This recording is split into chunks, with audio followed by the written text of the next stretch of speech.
जय हिंद दोस्तों, कैसे हैं आप सभी। मैं पंकज शर्मा आप सभी के एग्ज़ाम हुआ चैनल पे स्वागत करता हूं।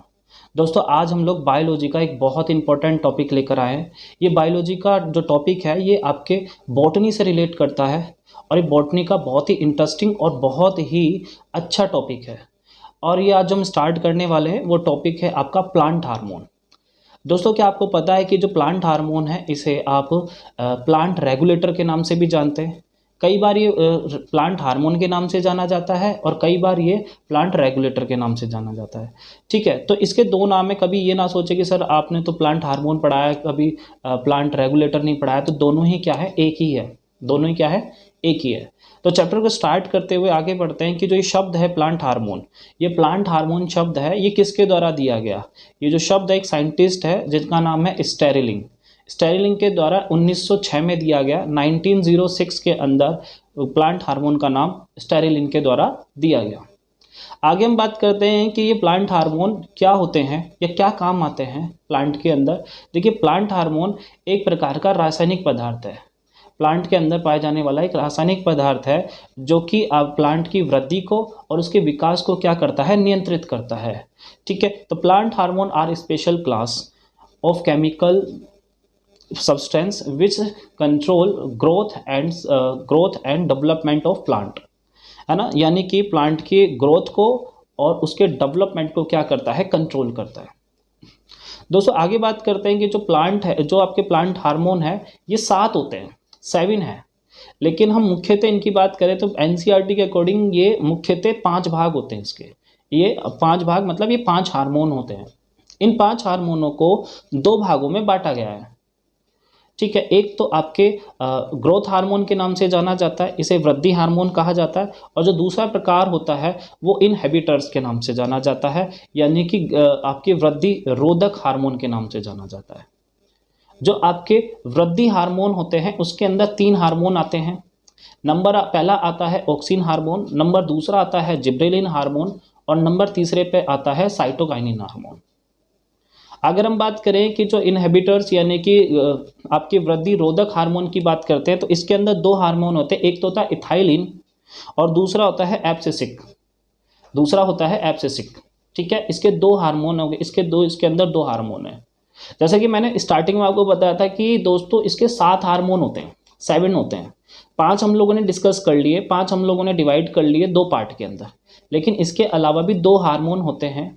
ठीक है, एक हार्मोन तो होता है इसका फ्लोरिजेंस होता है। ठीक है, और दूसरा होता है ट्रांसम्यूरिन। दूसरा क्या होता है, ट्रांसम्यूरिन होता है। तो चलिए आज हम लोग पहला टॉपिक स्टार्ट करते हैं, ग्रोथ हार्मोन से स्टार्ट करते हैं। ग्रोथ हार्मोन के अंदर 3 आते हैं जिसे हम कैग के नाम से भी जानते हैं। ठीक है, जिसे हम लोग क्या जानते हैं, कैग के नाम से। CAG कैग, और C से होता है साइटोकाइनिन, A से होता है ऑक्सिन और G से होता है जिब्रेलिन। ये 3 टाइप है। और कैग आपके क्या है, एक प्रकार का वृद्धि हार्मोन है, ग्रोथ हार्मोन के नाम से जाना जाता है। तो आज हम लोग स्टार्ट करते हैं ऑक्सिन हार्मोन। पहला स्टार्ट करते हैं ऑक्सिन हार्मोन। और शुरुआत हम लोग यही करते हैं कि जो ऑक्सिन हार्मोन है इसकी खोज किसने की। इसकी खोज जो की है वो आपके चार्ल्स डार्विन ने किया। ये जो चार्ल्स डार्विन है, ये हमने क्लासिफिकेशन जब पढ़ा होगा बायोलॉजी का तो उसमें हमने डिस्कस किया था कि जो एक बुक लिखी गई थी चार्ल्स डार्विन के द्वारा, द हॉरिजन ऑफ स्पीसीज, वो चार्ल्स डार्विन के द्वारा लिखी गई, ये वही डार्विन है। तो चार्ल्स डार्विन ने ऑक्सिन हार्मोन की क्या करी है, खोज करी है। दूसरी चीज़ निकल के आती है कि जो ये ऑक्सिन हार्मोन है इसका पृथक्कीकरण, ये आइसोलेशन कहाँ से हुआ है। हम अगर बहुत सरल भाषा में बात करें कि जो इसका ऑक्सिन हार्मोन है इसे ये कहाँ से प्राप्त किया गया है, तो ये मानव के मूत्र से प्राप्त हुआ है। ये कहाँ से प्राप्त हुआ है, मानव के मूत्र से प्राप्त हुआ है। यानी हम बात करते हैं कि इसका पृथक्कीकरण, ऑक्सिन हार्मोन का पृथक्कीकरण आपके मानव के मूत्र से प्राप्त होता है। आगे बढ़ते हुए बात करते हैं कि जो ऑक्सिन हार्मोन है इसका केमिकल नाम क्या है, इसका रासायनिक नाम क्या है। ऑक्सिन हार्मोन का जो रासायनिक नाम है वो है इंडोल 3 एसिटिक एसिड। इसका नाम क्या है, इंडोल 3 एसिटिक एसिड के नाम से इसे जाना जाता है। आगे सबसे महत्वपूर्ण बात करते हैं कि हार्मोन की जब भी हम बात करते हैं, एग्जाम में जब हार्मोन्स के ऊपर क्वेश्चन आते हैं तो बेसिकली उसके वर्किंग, इसके फंक्शन, उसके कार्य के आधार पर पूछे जाते हैं। तो अगर हम बात करें कि ऑक्सिन हार्मोन इसका काम क्या होता है, ऑक्सिन हार्मोन के मुख्यतः 2 काम होते हैं। ऑक्सिन हार्मोन एक प्रकार का वृद्धि हार्मोन है। तो यहाँ तो ये बात सीधी क्लियर होती है, साफ हमें पता लगता है कि इसका काम वृद्धि से है। तो ये पादप में वृद्धि में सहायक होता है, लेकिन ये पादप में जो वृद्धि में जो सहायक होता है ये दो तरफ से होता है। दो तरफ से इसका मतलब है कि एक तो ये जड़ की तरफ से होता है और दूसरा होता है ये पादप के शीर्ष भाग से, है ना। ये अपने आप में वृद्धि एक तो जड़ की तरफ से वृद्धि करता है और दूसरा इसका शीर्ष भाग, जिसे आप शीर्ष कलिकाएं या एपिकल बड्स भी कहते हैं, है ना। यानी प्लांट आपके ऊपरी भाग और निचले भाग दोनों भाग से क्या करता है, वृद्धि करता है, किसके अंदर, ऑक्सिन हार्मोन के अंदर। आगे बढ़ते हैं, इसका दूसरा काम देखते हैं। इसका पहला काम तो वृद्धि करना हो गया, दूसरा काम होता है कि ये पादप कोशिकाओं में कोशिका विभाजन में क्या होता है, सहायक है। ये पादप कोशिकाओं में कोशिका विभाजन में सहायक होता है। ऑक्सिन हार्मोन को मुख्यतः दो भागों में बांटा जाता है। ऑक्सिन हार्मोन को मुख्यतः दो भागों में बांटा जाता है, एक तो प्राकृतिक ऑक्सिन हार्मोन और दूसरा है कृत्रिम ऑक्सिन हार्मोन। प्राकृतिक यानी कि नेचुरल ऑक्सिन हार्मोन और दूसरा है आर्टिफिशियल ऑक्सिन हार्मोन। प्राकृतिक हार्मोन जो है उसके दो नाम हैं, उसमें दो केमिकल्स नेम आते हैं। एक तो हम लोगों ने पहले ही डिस्कस किया था, इंडोल 3 एसिटिक एसिड, और दूसरा होता है इसका इंडोल ब्यूटेरिक एसिड होता है, ठीक है। इसे IBA के नाम से भी जानते हैं, इंडोल ब्यूटेरिक एसिड। तो जो आपके प्राकृतिक हार्मोन है ये दो होते हैं, इसके अंदर दो प्राकृतिक हार्मोन है, एक तो इंडोल 3 एसिटिक एसिड और दूसरा कौन सा है आपका इंडोल ब्यूटेरिक एसिड। अगर हम बात करें कि जो आपके आर्टिफिशियल हार्मोन है, आर्टिफिशियल हार्मोन का अगर हम केमिकल नाम देखें कि भाई उसका नाम क्या है, तो एक तो निकल के आता है नैफ्थेलिन एसिटिक एसिड, एक निकल के आता है नैफ्थेलिन एसिटिक एसिड, इसे NaA के नाम से जाना जाता है। और हम बात करें इसका अगर बात करें कि दूसरा भाग कौन सा है, इसका दूसरा भाग है 2,4-D dichloro phenoxy acetic acid. इसका क्या है, 2,4-D dichloro phenoxy acetic acid के नाम से जाना जाता है। तो दोस्तों ये आपका ऑक्सिन हार्मोन हुआ। एक बार फटाफट से इसको क्या कर लेते हैं, रिवाइज कर लेते हैं जो हमने इसमें पढ़ा है। नंबर एक चीज़ पढ़ी है कि जो ऑक्सिन हार्मोन इसकी खोज किसने करी है, चार्ल्स डार्विन ने की है। दूसरा हम लोग पढ़ लेते हैं कि इसका पृथक्कीकरण कहाँ से किया गया, इसका आइसोलेशन कहाँ से किया गया ऑक्सिन हार्मोन का, तो ये आपके मानव के मूत्र से किया गया है। तीसरा अगर हम इसके केमिकल नेम की बात करते हैं तो इंडोल 3 एसिटिक एसिड इसका क्या है, रासायनिक नाम है, केमिकल नेम है, ठीक है। हिंदी मीडियम वाले पूछेंगे कि सर इसका हिंदी में नाम, बेटा यही इसका हिंदी में नाम है और यही इसका इंग्लिश में नाम है। आगे बढ़ जाते हैं कि जो आपका तीसरी बात करें इसकी वर्किंग, जो कि सबसे इम्पोर्टेंट है।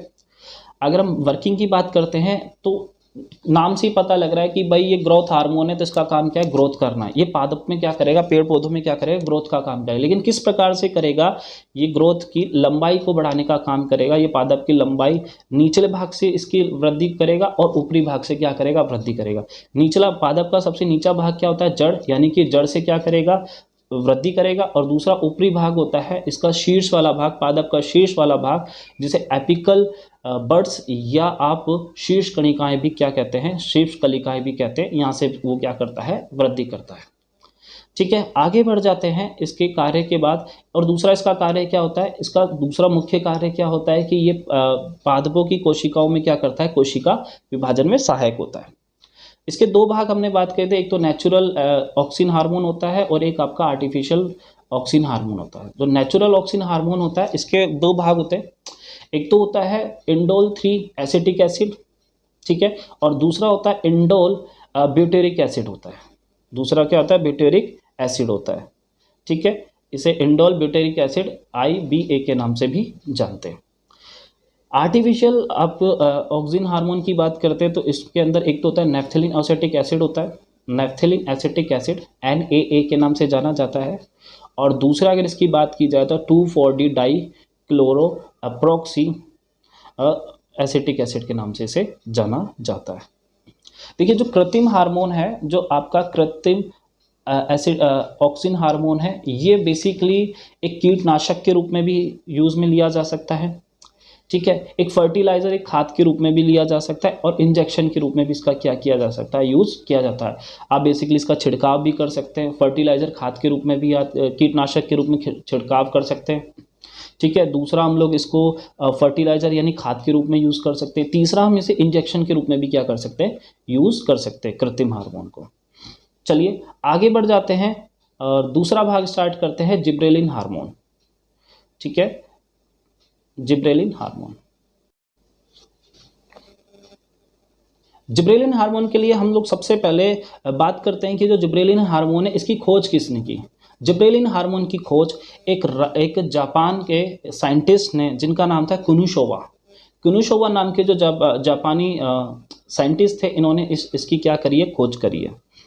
तो जिब्रेलिन हार्मोन है, इसके अंदर बहुत सारे कंपाउंड होते हैं, जैसे GA1, GA2, GA3, ऐसे कई हार्मोन होते हैं, लेकिन कई यौगिक होते हैं, कई कंपाउंड होते हैं, लेकिन इनमें से जो सबसे महत्वपूर्ण कंपाउंड है जिसे हम GA3 के नाम से जानते हैं। अगर एग्जाम में पूछा जाए कि भाई जो सबसे महत्वपूर्ण कंपाउंड कौन सा है जिब्रेलिन के लिए, तो वो कौन सा होता है, आपका GA3।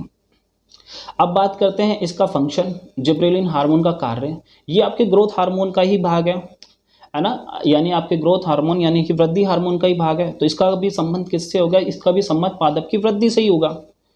तो इसका मुख्यतः एक तो होता है कि इसकी लंबाई बढ़ाने का काम करता है, ये पादप की लंबाई बढ़ाने का काम करता है। ये दूसरा इसका काम क्या हो जाएगा, ये पादपों की चौड़ाई बढ़ाने का काम करेगा, यानी कि अब ये लॉन्गिट्यूशनल है ना, अगर ये लंबवत भी क्या करेगा, ग्रोथ करेगा, और वर्टिकल भी क्या करेगा, हॉरिजॉन्टल भी क्या करेगा, वृद्धि करेगा। हॉरिजॉन्टल और वर्टिकल दोनों तरीके से क्या करेगा, प्लांट के अंदर ये वृद्धि करेगा, उनकी ग्रोथ करेगा। आगे बढ़ जाते हैं, इसमें बात करते हैं कि ये जो कनेक्टिव टिश्यूज़ हैं उनको डेवलप करने का भी काम करता है, उनको डेवलप करने में भी क्या करता है, सहायता प्रदान करता है। कनेक्टिव टिश्यूज़ यानी कि संयोजी ऊतकों के संयोजी ऊतकों को विकसित करने का क्या करता है, कार्य करता है, उनको विकास करने में महत्वपूर्ण भूमिका निभाता है। अगर हम बात करते हैं कि सर ये संयोजी ऊतक क्या होता है, दोस्तों ये संयोजी ऊतक क्या होता है कि आपके प्लांट के अंदर दो प्रकार के संयोजी ऊतक होते हैं, एक तो जाइलम होता है और एक होता है फ्लोएम। ये जो जाइलम होता है, जाइलम क्या करता है, आपके संवहन का कार्य, जो संयोजी ऊतक होता है उनका काम होता है संवहन का मतलब ट्रांसपोर्टेशन का काम होता है। तो इसके दो भाग होते हैं, जो संयोजी ऊतक यानी कनेक्टिव टिश्यू कितने प्रकार के होते हैं, दो प्रकार के होते हैं, एक तो होता है आपका जाइलम और दूसरा होता है फ्लोएम। तो जाइलम क्या काम करता है, आपके पानी का यानी जल का, वाटर का क्या करता है, ट्रांसपोर्टेशन करता है। तो जड़ क्या करती है, जड़ ज़मीन से पानी का अवशोषण करती है, उसको ऑब्जर्व करती है और पूरे प्लांट में पानी को पहुंचाने का काम किया जाता है। किसके द्वारा, जाइलम के द्वारा किया जाता है। अगर हम बात करते हैं फ्लोएम की, तो फ्लोएम क्या काम करता है, फ्लोएम पत्तियों के द्वारा जो बनाया गया भोजन होता है वो पूरे पेड़ में, पूरे प्लांट में पहुंचाने का कार्य करता है, काम करता है। ठीक है, तो ये बेसिकली जो जिब्रेलिन है, जिब्रेलिन का तीसरा मुख्य कार्य क्या हो गया, जिब्रेलिन आपके जो कनेक्टिव टिश्यूज़ हैं उनको डेवलप करने में क्या करता है, सहायता प्रदान करता है। ठीक है, आगे बढ़ जाते हैं साइटोकाइनिन। इसका जो नेक्स्ट पॉइंट की बात करते हैं, साइटोकाइनिन। साइटोकाइनिन भी एक प्रकार का कैसा हार्मोन है, ग्रोथ हार्मोन है, आपका वृद्धि हार्मोन है। और जो साइटोकाइनिन है इसकी जो खोज की गई है दोस्तों, वो किसके द्वारा की गई है, मिलर के द्वारा की गई है। मिलर के द्वारा 1958 में की गई है। 1958 में मिलर के द्वारा साइटोकाइनिन की क्या की गई है, साइटोकाइनिन नाम के हार्मोन की खोज की गई है।